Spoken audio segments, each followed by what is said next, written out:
कर्नाटका में कांग्रेस के एक बड़े नेता ने दक्षिण भारत को देश से अलग करने की बात कही, दो टुकड़े करने की बात कही।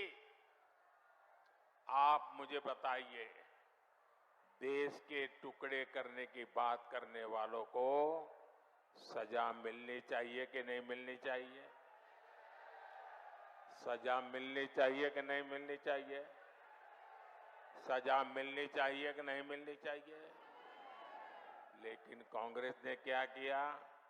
सजा देने के बजाय कांग्रेस ने देश को बांटने की घोषणा करने वाले को चुनाव का टिकट दे दिया।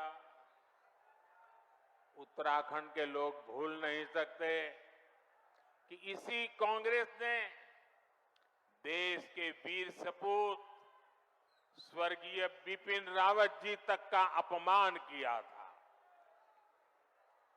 ऐसी कांग्रेस से देशभक्ति की भाषा, उनकी देशभक्ति की बातें किसी के गले उतरती नहीं है। साथियों, कांग्रेस तुष्टीकरण के दलदल में ऐसा धंस गई है कि कभी देश हित का सोच ही नहीं सकती। यही कांग्रेस है जो घुसपैठियों को बढ़ावा देती है, लेकिन जब भाजपा सीएए के माध्यम से मां भारती में आस्था रखने वालों को भारत की नागरिकता देती है, तो कांग्रेस को सबसे ज्यादा तकलीफ होती है। इस क्षेत्र के लोग भी जानते हैं कि पाकिस्तान और बांग्लादेश से जो शरणार्थी आए हैं, उनमें से अधिकतर दलित परिवार है, हमारे सिख भाई बहन हैं, हमारे बंगाली भाई बहन हैं।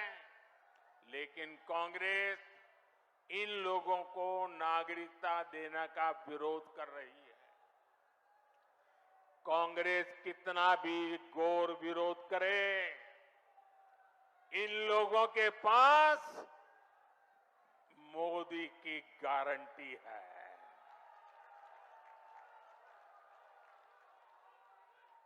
और मोदी की गारंटी यानी गारंटी पूरा होने की गारंटी। साथियों, इस धरती का संबंध तो गुरु नानक देव जी, गुरु गोविंद सिंह जी और उदासी संत गुरु रामराय जी से है। कांग्रेस ने देश का ऐसा बंटवारा किया कि गुरु नानक जी की उस पवित्र धरती हमसे छीन गई। दशकों तक अपने गुरु को हमें दूरबीन से देखना पड़ा।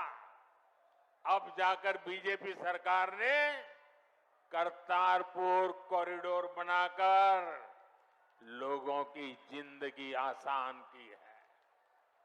कांग्रेस कमजोरी न दिखा दी तो हमारी सीमाओं पर नजर डालने की किसी की हिम्मत न होती, इतने बड़े सीमा विवाद न होता।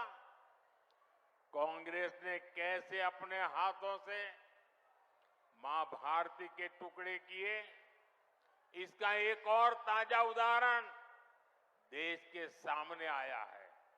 ये हमारा उत्तराखंड तो वीर माताओं की भूमि है, जो वीर संतानों को जन्म देती है। यहां के वीर संतान मां भारती की एक एक इंच जमीन के लिए अपनी जान की बाजी लगा देते हैं। लेकिन यही कांग्रेस पार्टी, अभी जो एक बात सामने आई है, तमिलनाडु की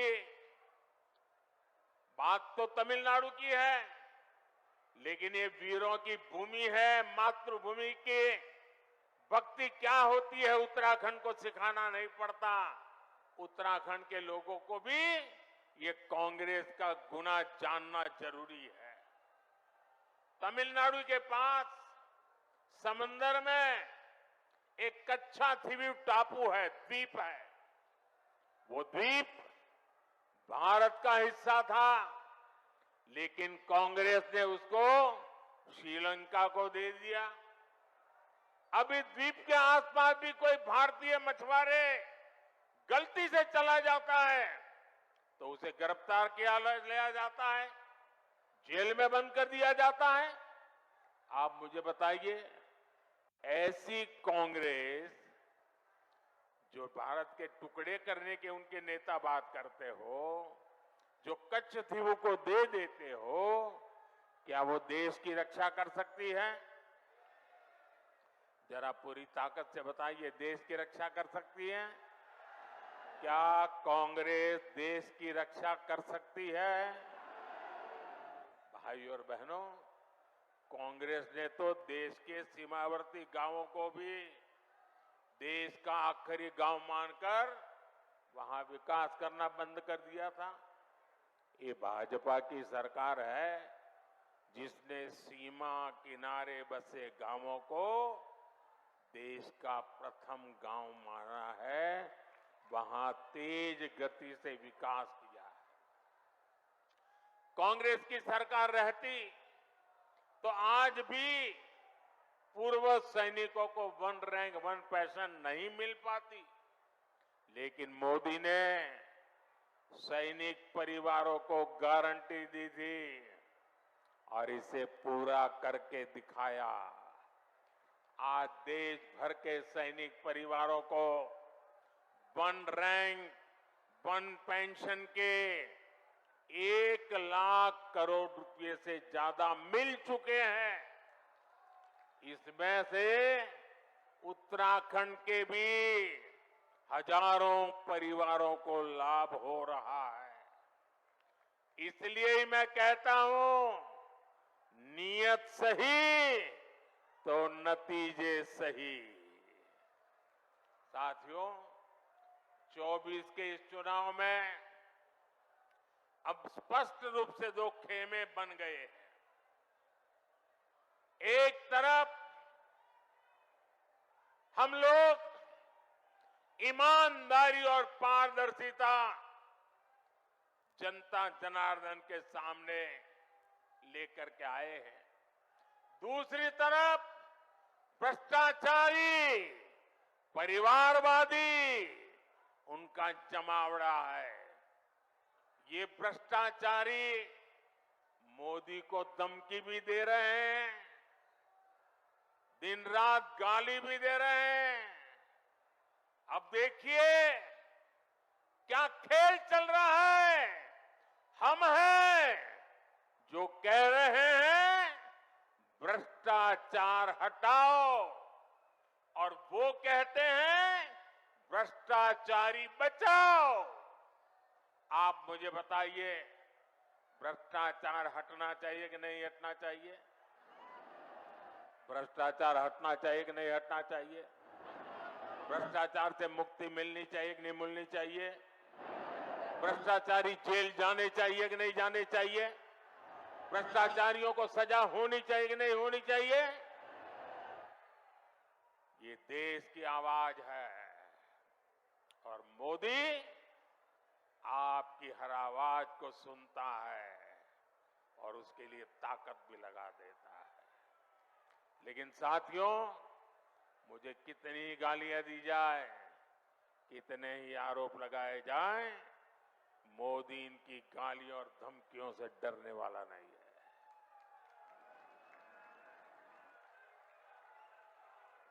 हर भ्रष्ट पर कार्रवाई जारी रहेगी और तीसरे टर्म की शुरुआत में अब 2-2.25 महीने बाकी रहे हैं, बहुत कम समय बाकी रह गया है।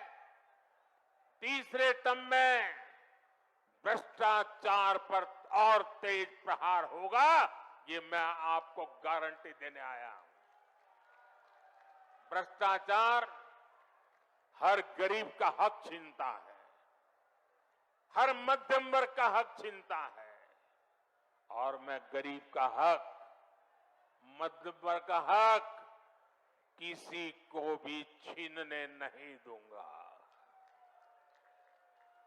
ये मोदी की गारंटी है। साथियों, आने वाले 5 साल अभूतपूर्व काम के और देश हित में बड़े फैसलों के होंगे, लेकिन इसके लिए मेरी आपसे प्रार्थना है, आपको मोदी को और मजबूत करना होगा। करोगे? करोगे? जरा सबके समय हाथ ऊपर करके बताओ, मोदी को मजबूत करोगे? मोदी को नई ताकत दोगे? मोदी को नई ऊर्जा दोगे? उत्तराखंड की सारी सीटों पर भाजपा को ज्यादा से ज्यादा वोटों से विजय दिलाने के लिए मैं आपसे प्रार्थना करने आया हूं। नैनीताल, उधम सिंह नगर से हमारे साथी अजय भट्ट जी चुनाव लड़ रहे हैं। अल्मोड़ा से हमारे साथी अजय टमटा जी चुनाव लड़ रहे हैं। हमारे और 2 साथी अपने अपने क्षेत्र में हैं। हरिद्वार से त्रिवेंद्र सिंह रावत जी, टिहरी गढ़वाल से श्रीमती माला राजलक्ष्मी जी, और गढ़वाल से भाई अनिल बलूनी जी, सभी को, इन 5 मेरे साथियों को जिता करके उत्तराखंड ये कमल दिल्ली पहुंचाए, यही मेरी आपसे प्रार्थना है।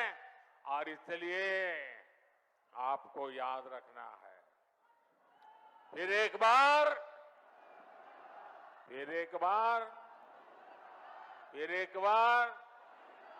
4 जून 4 जून 4 जून 4 जून। अच्छा, मेरा एक और काम करोगे? मेरा एक काम करोगे? ऐसा नहीं, हाथ ऊपर करके बताइए, करोगे?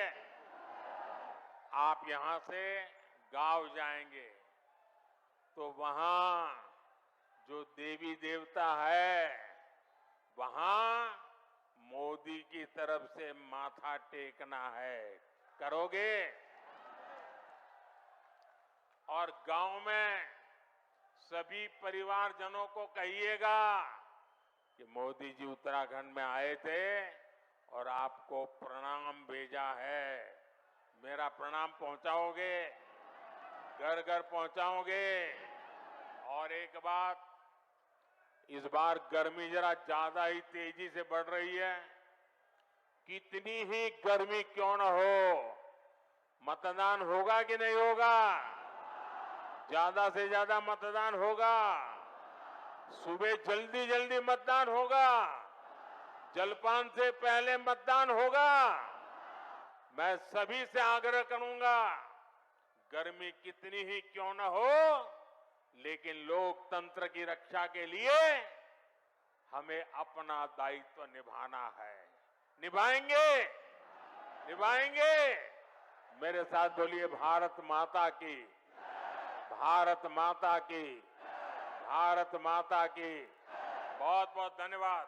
अपने निजी YouTube चैनल पर डाल रहा हूं, आपको पसंद आए तो इसको शेयर करें। हम उनको लाएंगे दुनिया में फिर से, हम दुनिया में फिर से हम।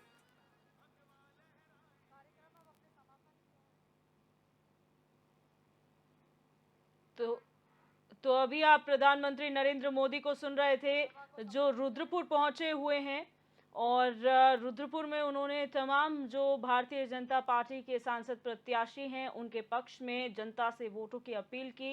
यहाँ मंच पर तमाम भारतीय जनता पार्टी के दिग्गज नेता और उत्तराखंड के मुखिया पुष्कर सिंह धामी मौजूद रहे और भारी संख्या में लोग भी यहाँ पर मौजूद रहे, जिन्होंने प्रधानमंत्री नरेंद्र मोदी को सुना और उन्होंने कई बड़ी बातें जो हैं अपने संबोधन में कही हैं। उन्होंने सीधे तौर पर विपक्षी दल कांग्रेस पर निशाना साधा है और कहा है कि कांग्रेस के शाही परिवार के शहजादे ने ऐलान किया है और शहजादे का ऐलान बीजेपी सरकार बनी को आग लग जाएगी, ऐसा उन्होंने कहा है। और ऐसे लोगों को इस बार मैदान में मत रहने देना, ये पीएम ने सभी से अपील की है। और 400 पार का नारा एक बार फिर प्रधानमंत्री नरेंद्र मोदी ने यहां से लगाया है और जनता से अपील की है कि चाहे कितनी भी गर्मी हो, यहां पर मतदान जरूर होना चाहिए और एक बार फिर भारतीय जनता पार्टी को, प्रधानमंत्री नरेंद्र मोदी को ताकत देनी है अपने वोटों के जरिए।